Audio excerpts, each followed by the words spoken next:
The Word of God is alive and powerful, sharper than any two-edged sword, piercing even to the dividing asunder of the soul and spirit, and of the joints and the marrow, and is a critic of the thoughts and intents of the heart. All Scripture is God-breathed, and is profitable for doctrine, for reproof, for correction, for instruction in righteousness, that the man of God might be mature, thoroughly equipped unto all good works.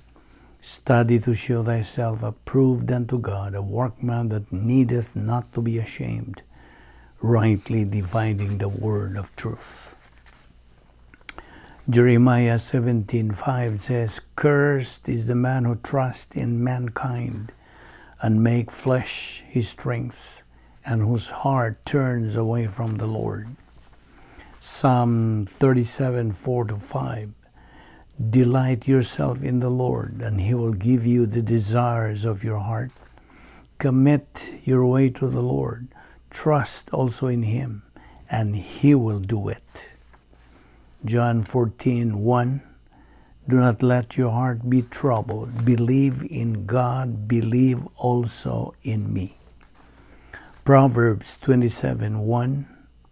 Do not boast for tomorrow, for you do not know what the day may bring forth.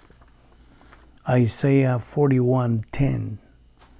Do not fear, for I am with you. Do not anxiously look about you, for I am your God. I will strengthen you. Surely I will help you. Surely I will uphold you with my righteous right hand. Romans 6:23. For the wages of sin is death, but the free gift of God is eternal life in Christ Jesus our Lord. Philippians 1:21. For to me to live is Christ, and to die is gain. Sa dili pa kita magapadayon sa pagtuon sa pulong sa Dios, niining adlaw gikinahanglan ang atong pagsusi sa tagsa-tagsa nato kakaugalingong kalag. Let's try to examine ourselves, examine our conscience kung napaba kita mga sala nga gitinir sa atong kalag, kay kini mahimo lamang babag. They only become barriers to our study of the Word of God. Ang Espiritu Santo nga maong magtutudos kamaturan, dili siya makalihok sa pagtuman sa iyang role as the mentor, magtutudlos kamaturan kung anaa kitay mga sala. So, diya sa 1 John 1:9, the recovery technique, gipahinumduman kita nga ato kining hinganlan, atong admitihan, ato kining ilhon, o ato kining ikumpisal nga to sa atubangan sa Dios. If we confess our sins, God is faithful and just to forgive us our sins and to cleanse us from all unrighteousness. O galang kanimo galang wala pa'y kaluwasan, gamita ka ng imong volition sa paghimong desisyon. The decision which is the most important decision you can make sa tibuok mong kinabuhi. The decision to believe in Christ as Lord and Savior. Believe on the Lord Jesus Christ, and thou shalt be saved. Acts 16:31. Busa sa hilom, magandam tas tong kaugalingon, susiyo na to ang tagsa-tagsa ka kalag. Kayong tanan, alang lamang sa atong pagpahiluna. Diyan sa grasya sa Diyos nga atong pahimuslan nining buntaga o hapuna. Nihining adlaw, busa sa hilom, magandam tas tong kaugalingon. Let us pray.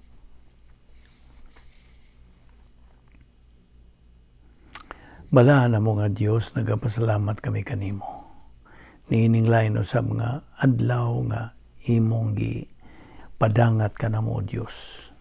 nga na kami mayong panglawas, askila mong panglawas pa, o nagginhawa pa kami, napay among kalantip sa among pangunahuna, kayong tanan grasya, we do not deserve it, we do not earn it, we do not work for it. Salamat o Diyos, nining among Bible study through the YouTube, ubo sa Balbido Evangelistic Ministry.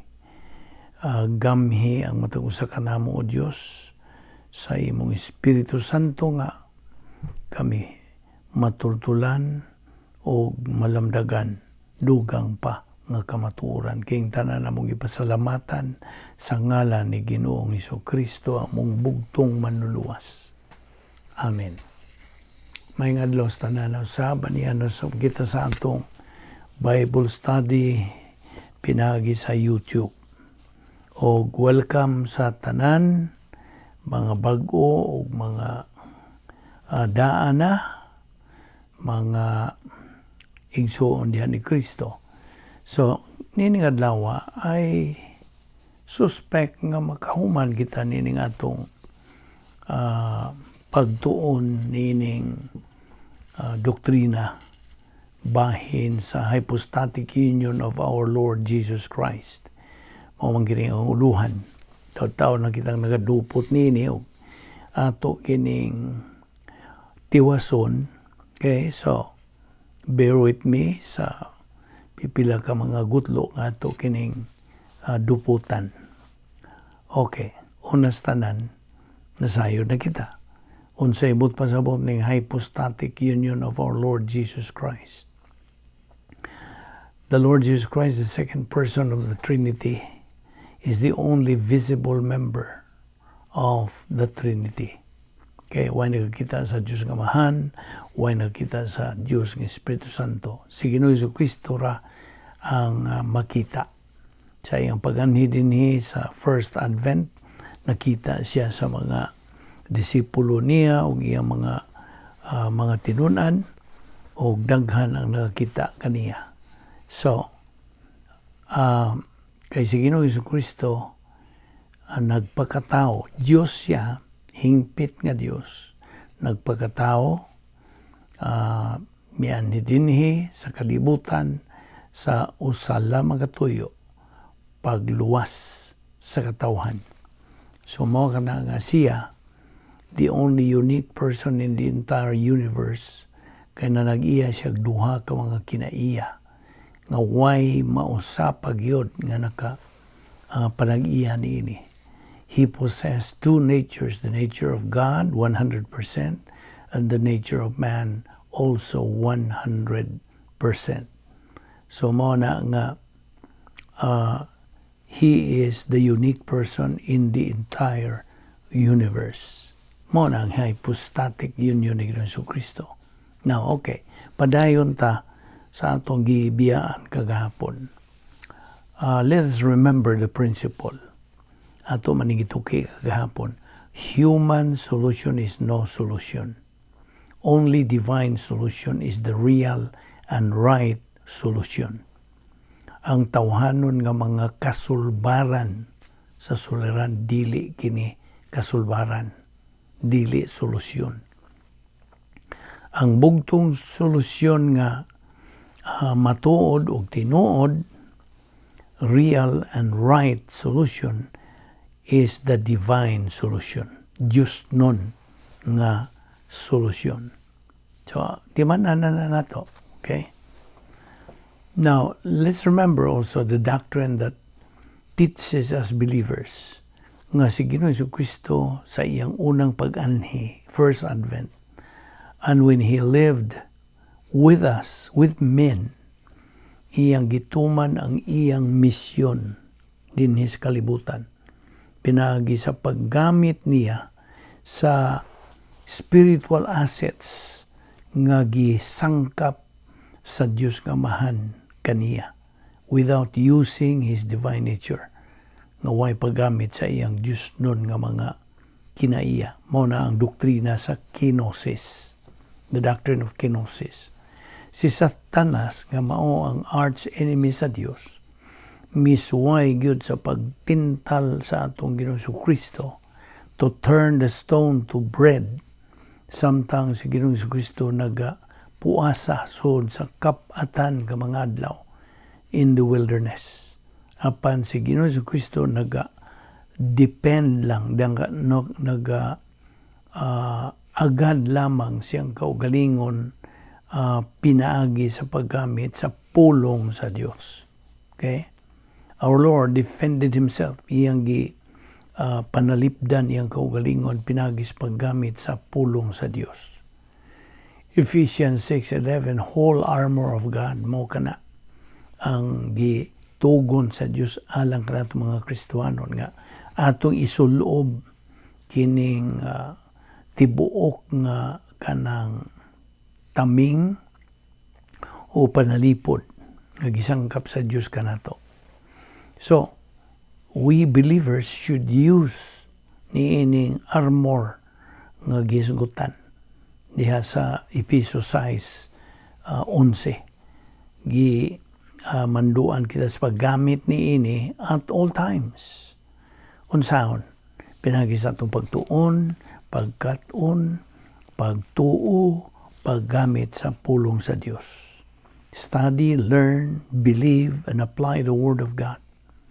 So, only when we reach spiritual adulthood that we can use our offensive action against Satan. Offensive and defensive, numdum ka. But while we are still napata sa espirituhanong pagkahingkod, pagkabatanon pa, kay childhood man. While we are still in spiritual childhood, we can only use our defensive action. Pagpanalipod lang, batok din Satanas. Spiritual combat is not a matter of prayer. Ato manigi pasabot nimo nga dili kini kanang kaampuan kini spiritual combat. But it is still a matter of kanang attaining our spiritual adulthood. Mao gina timan-an gina nato nga kinahanglan nato makabot ang spirituhanong pagkahingkod, adulthood, aron kita makagamit na niining offensive. Okay? In fact, prayer is not a problem-solving device. Nung dumina. And ayaw na yun ni kalimti nga ang pag-ampo dili ni uwa kini maapil sa problem-solving device nga gisangkap sa Dios kanato. Kaya ang pag-ampo, ang labing tinuod, is our spiritual communication with God. Atong espirituhanong pagkukabildo, see, communication with God. And tuod, when we talk about the principle human solution is no solution, only divine solution is the real and right solution. Kining divine solution, anha lamang nato makatuni sa usa ka dapit. Why laing dapit nga din imong makatunan kining maong divine solution. Diha lamang sa atong unsa operational divine dynasphere. This is our residence, our function, and momentum. Samtang anak kita niining royal palace. Mao ni ang dili kasagaran nga espirituhanong pagkinabuhi sa magtotoo. It's a believer's offensive weapon. Sabta gina.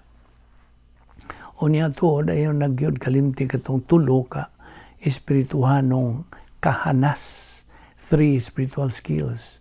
Rebound, Operation Z, o ang paggamit nato sa napulo ka mga paagi sa pagsulbad sa mga suliran. 10 problem-solving devices. Now, the spiritual life requires both offensive and defensive tactics to combat our spiritual enemies. Just like in martial arts combat. See, may uban ka ninyo, suhito niini. Now, hangay na ito hinumduman sa mga ang napulo ka mga paagis pagsulbad sa mga suliran nga gisangkap sa Diyos kanato this must be deployed on the flat line of the soul. This is a believer's spiritual weapon. Okay? So, unsa man yung mga defensive weapons? Well, apil nini rebound, feeling of the Holy Spirit, ug ang faith rest, drill. Apan ang offensive weapons, nag-apil kini sa grace orientation, doctrinal orientation, o personal love for God. Okay? Now, once we establish our defensive action, we can kick off our offensive action. Then, unsa mahitabo? We win. Mudaog kita ni ining espirituanong away. We use our spiritual skills, spiritual self-esteem, spiritual autonomy, o spiritual maturity. Mao man ay tulo ka mga spiritual skills. Okay? Now, the aim of our offensive action is to be able to fulfill, makatuman kita sa protocol nga plano sa Dios sa atong kinabuhi. Now, samtang ang offensive action sa usa ka Kristohanon mao ang iyang kanang post-salvation epistemological rehabilitation, apilan nini ang outreach, ang evangelism, Christian functions, ug uban pa.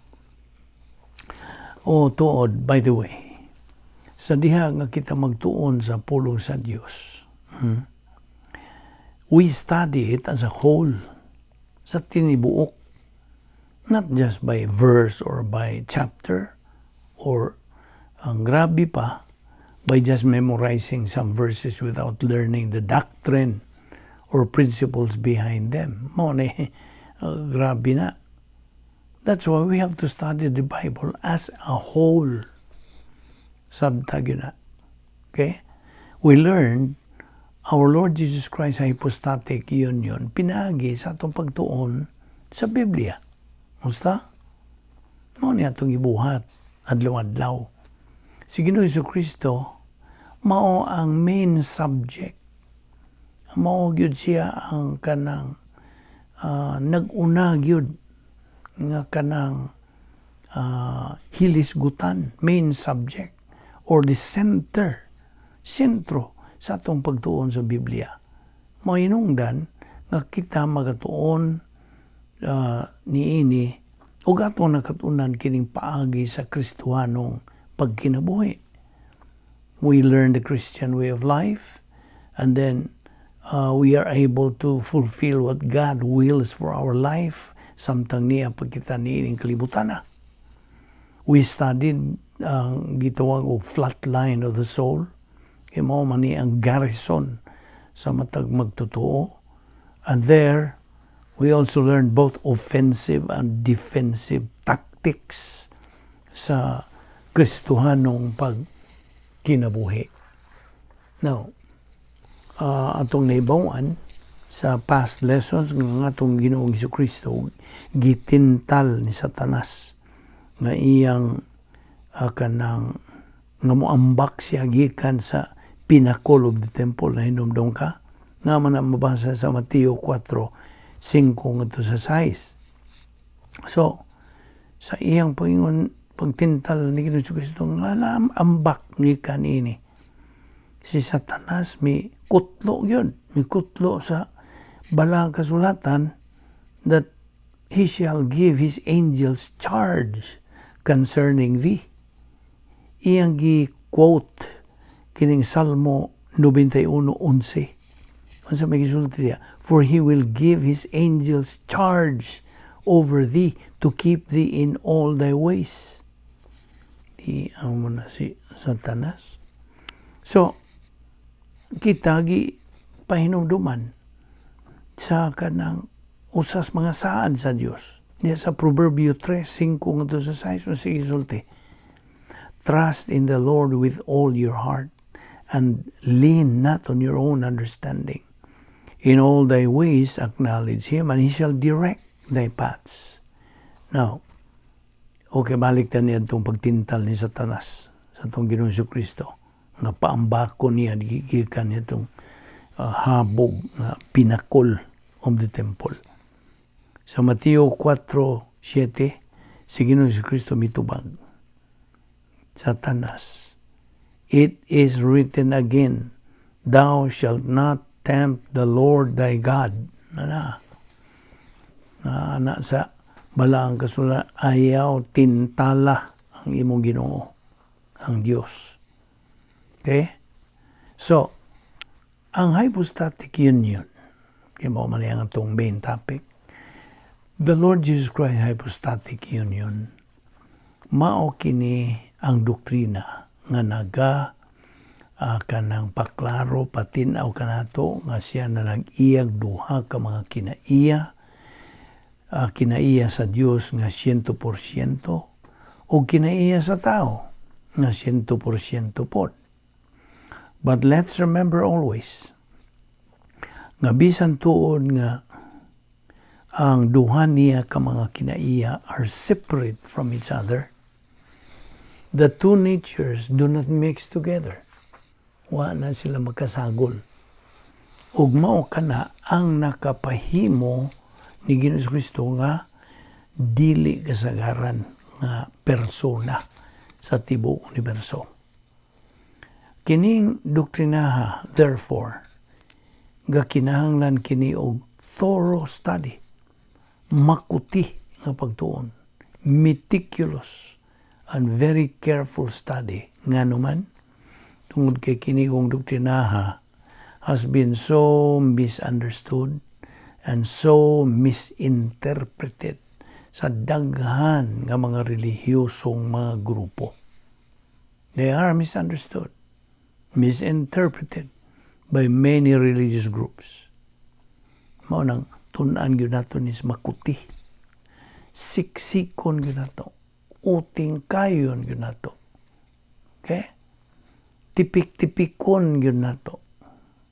Now, okay, sa iyang earthly life ni Ginoong Jesucristo, siya may gamit sa prototype divine dinosphere. Di kami gamit, didto gyud siya magpuyo. Kaya mao na nga, samtang siya nagapuyo, didto mao na'y paminaw nini. Siya, samtang didto sa sod, sa maong prototype divine dinosphere.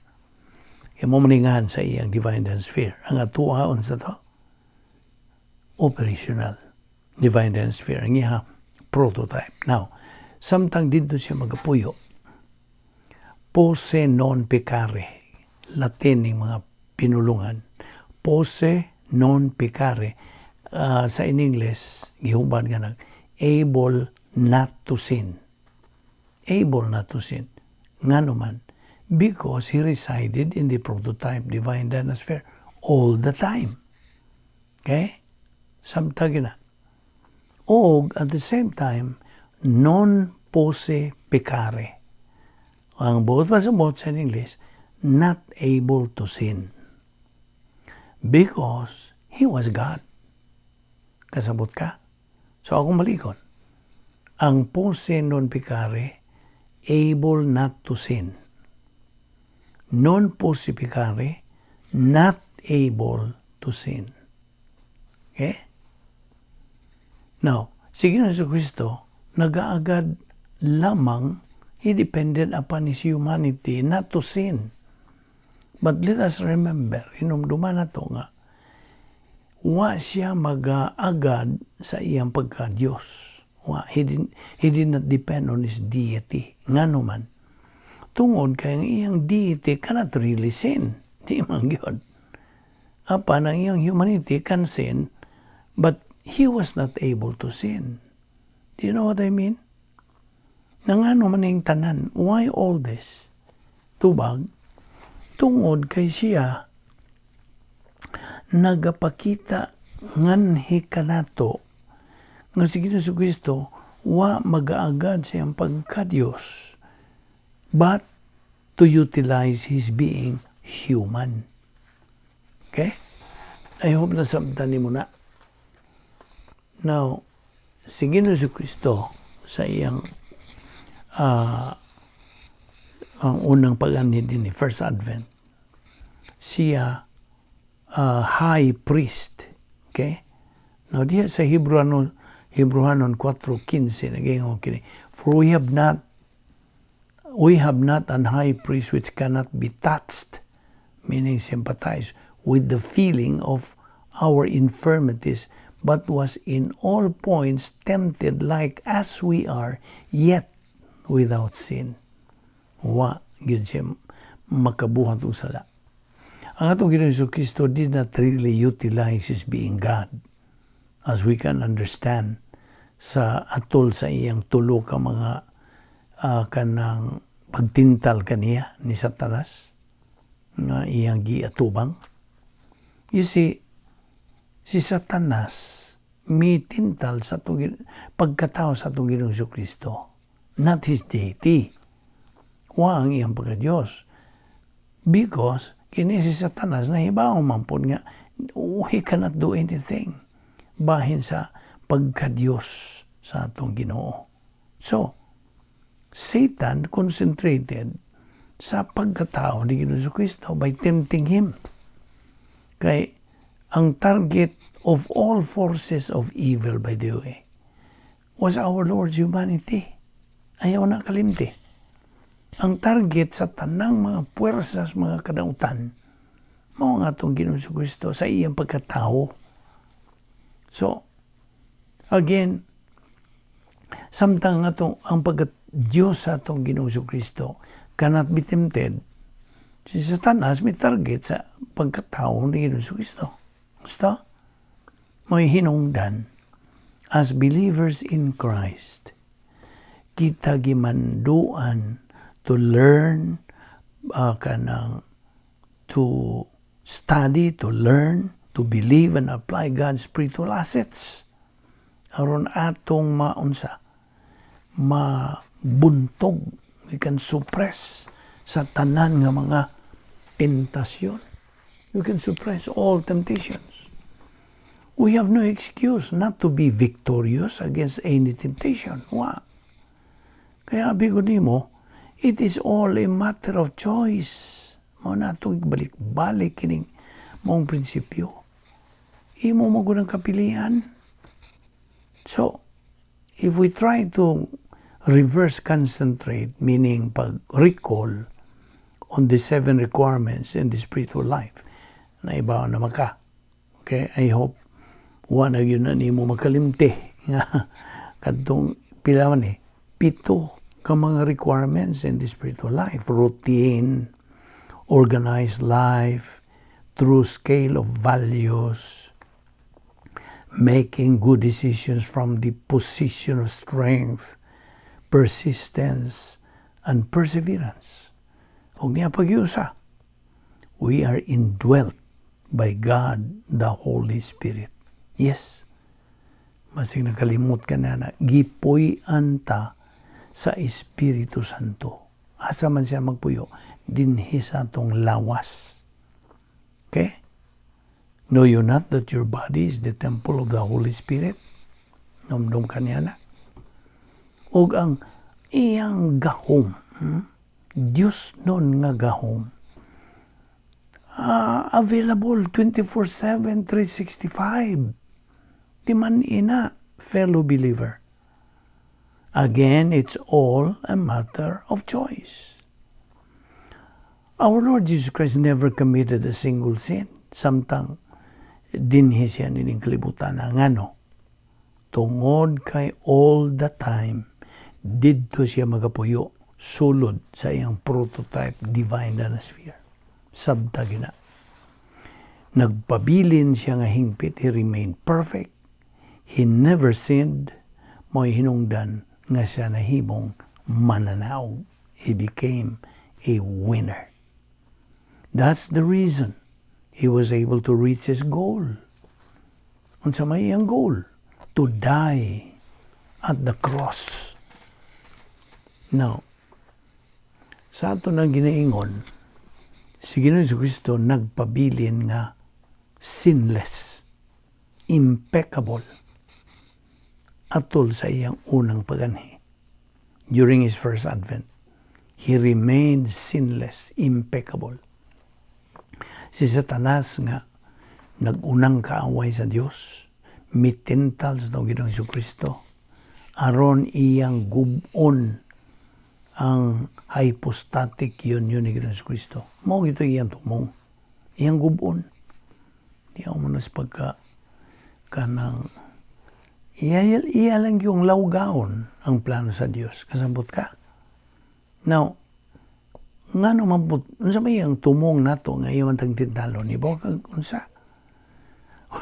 He tempts us. Uban siya mga alalay nga mga demonyo. We are being tempted to destroy our spiritual life. Kasabot ka? Aron di na ka magtuon sa pulong sa Dios. Iyag yung kang pangitaang pagi nga, wa kay maani anak kung tuon sa Biblia.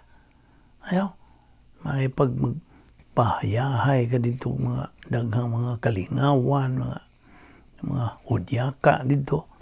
Ayaw na. Mo na iyang tumong pangitaang pagi. So, his aim, his goal is to destroy your spiritual life. Makaako ka ba? Now, ang iyang pagka-Diyos ni Ginoong Jesucristo was both untemptable, dili matintal. Ang iyang pagka-Diyos, of course, kinsa may magatintal og Diyos. His deity was both untemptable and impeccable. Samtang ang iyang pagka-tao, his humanity was temptable but impeccable. So, kini Satanas mi atake yun. Mi kanang mi harong yun siya ni Ginoong Jesucristo sa iyang pagkatao instead of his deity. Unsa may resulta? What was the outcome? Satan failed. Pakyas ka siya. He desperately failed and our Lord was victorious. Speaking of temptation, ako na po kang painumduman nini nga, ang tentasyon dili lagi sala. Okay? Now, when will it become sin? Ano naman? When you consent to sin. Pag ingon ni mo, okay, uyon ka, mo ka nang yango ka, mo, okay, uyon lagi. When you consent to sin, that's when it becomes sin. Sabta gina. Now, naibaw kag unsa. When we talk about our Lord's hypostatic union, kung miuyon pa siya sa mga atake ni Satanas sa iyang mga tentasyon, ang hypostatic union ni Ginoong Jesucristo would have been destroyed and devastated. O, sa resulta, our salvation would not have been possible. Kita nimo?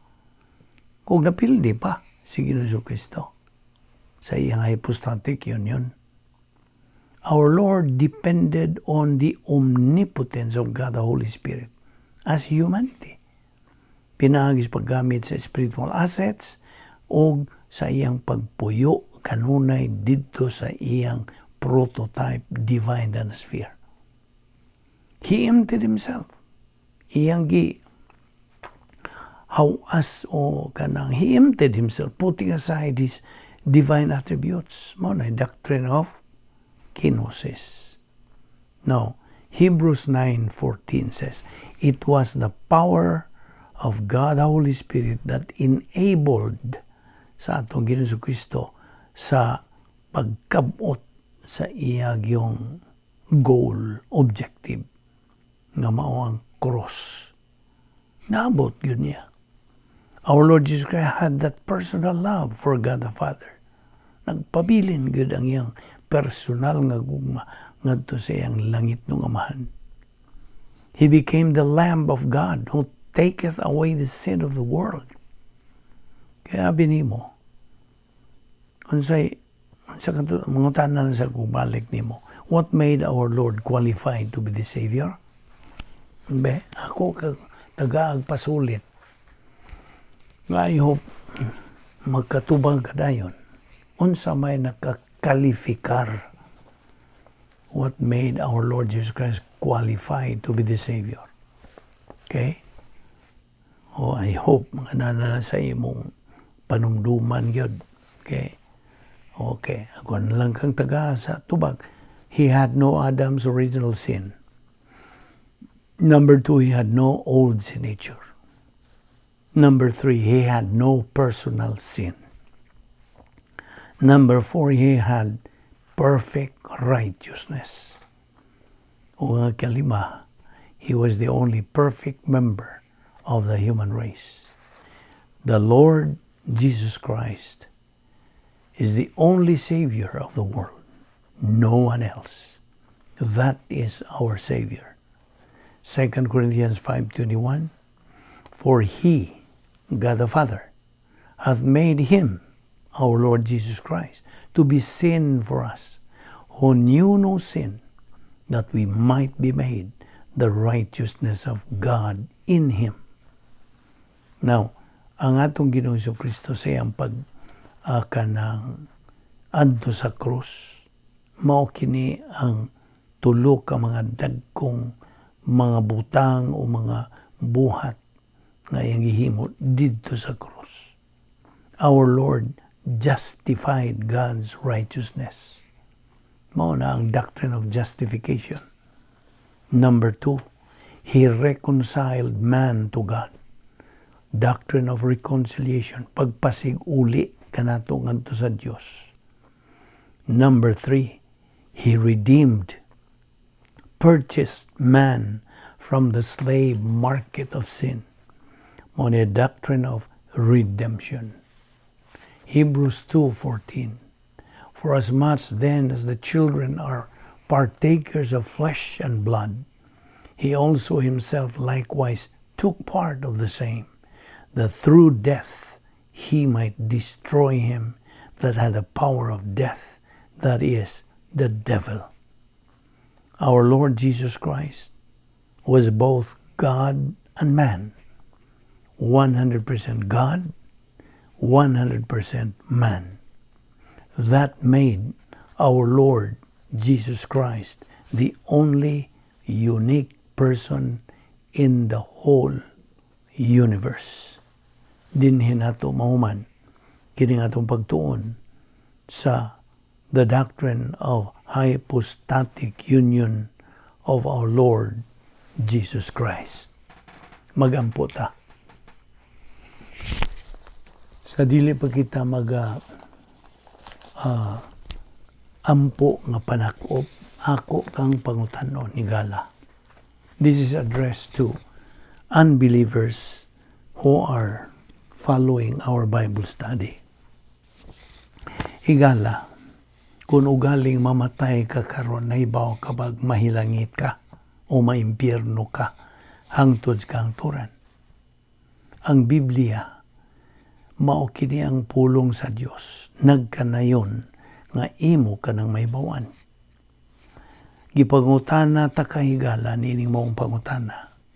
Tungod kay mao kini ang labing manungdanong pangutana sa tibuok mong kinabuhi. Pangutanon ta ka usab. Luwas ka ba? Dili question kung sakop ka ba sa kasimbahan. Kundi luwas ka ba? Are you saved? Dili question kung nagkinabuhi ka ba sa ka talahuron, dalaygong kinabuhi. Kundi luwas ka ba? Ang Biblia nagsulti sa ingon ini. Kinahanglang maluwas kita. Higala, aron ka maluwas, una sa tanan, kinahanglang mo angkon ka, you admit that you are a sinner. Kaya matod pa diha sa taga-Roma, Kapitulo 3, versikulo 10 ug 12, kaya ang kasulatan nag-ingon, wala gayoy tao nga matarong, walay nakasabot o nangita sa Dios, ang tanan na miya gikan sa Dios, ug nahimo silang dautan. Walay bisan usang nagbuhat og maayo, wala bisan usa. Nakasala ang tanan ug nahilayo sa imaya sa Dios. Roma 3:23. higala ang imong mga sala mo hinungdan nga nakabsat ka si Maya sa Dios. O mao na hinungdan nga di gyud nimo matuman ang mga kinahanglanon aron ka mahilangit. Ikaduha, kinahanglan nga ikaw makaamgo nga naay nahigugma nimo ug gani namatay siya alang kanimo. Ug siya mao si Ginoong Hesukristo. Kinsa namatay dito sa krus sa tuyo sa pagbayad sa imong mga sala o sa paghatag nimo kay gayon nga ikaw may langit. Apan gipakita sa Dios kanato ang gidakon siyang pakigugma kanato kaysa makasasala pa kita nagpakamatay si Kristo alang kanato. Now, higala, si Ginoong Kristo namatay dito sa krus tungod sa atong mga sala. Iyang gibayran ang atong dakong utang sa sala. Sawa pa siya mamatay, siya miingon og tapos na. Naka na dias Juan 19:30. Karon, buot niya nga tagan kag puloy-anan dito sa langit. Ang gasa sa Dios mao kinabuhing way katapusan ug kani anaa kang Kristo Jesus nga atong Ginoo. Roma 6:23. Kung muluwas si Jesus kanimo higala, dayon na. It's eternal. Kay wa man si Jesus magpabiling patay. Gibanhaw siya gikas lubnganan ug karon buhi siya ug atuan siya sa langit ug nagapangaliya siya alang niadtong nagatuo kaniya. Gitudlo ko kaniyo nga akong nadawat nga may nungdanon kayo. Kini mao nga si Kristo namatay alang sa atong mga sala, sumala sa naisulat sa kasulatan. Gilubong siya ug sa ikatulo ka adlaw gibanhaw sumala sa naisulat sa kasulatan. Now, ang Juan 1:12 nagingon, kadtong midawat ug misalig kaniya, gihatagan niya sa katungod nga mahimong mga anak sa Dios. Ang Biblia nagasulti nga ikaw naluwas pinagis pagtuo ug wa na bisag unsa pang ikadugang niya na wala na. Episo 2:8-9 nagaingon, kay pinagis pagtuo naluwas kamo tungod sa grasya sa Dios. Dili gini inyong buhat kundi gasa sa Dios. Busa walay makapasigarbo niini sanglit dili man kini bunga sa inyong mga paningkamot. Di man ipagayo, higala, ang bugtong pagtuo nga makaluwas kanimo, mao ang hingpit nimong pagtuo kang Ginoong Hesukristo. Tumuo ka kang Ginoong Hesus ug ikaw maluwas. Mga buhat 16:31. Sabta higala, nga ang pagtuo lamang kang Ginoong Hesukristo lamang mao ang bugtong paagi sa kaluwasan. Duha ra imong kapilian. Mutuo ka ba kang Kristo ingon nga imong maluluwas o ikaw maluwas? O musalikway ka ba kaniya nga maluluwas o ikaw mahinukman? Pili. Apan sabtang gisultis pulo sa Dios diya sa Juan 3:18 nga nagkanayon, ang dili mutuo mahinukman ang daan. Tungod kay wa man siya mutuo sa ngalan sa bugtong anak sa Dios. Busa, sublion ko sa pagpahinumdom kanimo higala, tumuo ka kang Ginoong Hesukristo ug ikaw maluwas. Magampo ta. Amahan namong langit no, nagapasalamat kami kanimo sa imong pagpatinaw kanamo nga di ay usa lamang kapaagi, bugtong paagi nga kami mahilangit ug kana mao ang among pagtuo sa imong bugtong anak nga si Ginoong Hesukristo. Salamat o Dios sa tanang grasya nga among ipahimuslan.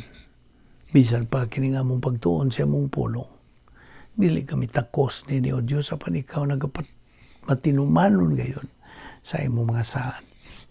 Salamat ning tanan. Bani kami sa among pagbubuwag ng adlaw, ilikay kami sa mga kabilinggan. Dada kami pagbalik dinhi ugma sa among pagpadayon sa pagtuon sa imong mga balaang pulong. Salamat ni among Bible study through the YouTube under the Vic Balbido Evangelistic Ministry. Kining tanan among gipasalamatan sa ngalan ni Ginoong Hesukristo, among bugtong manluluwas. Amen.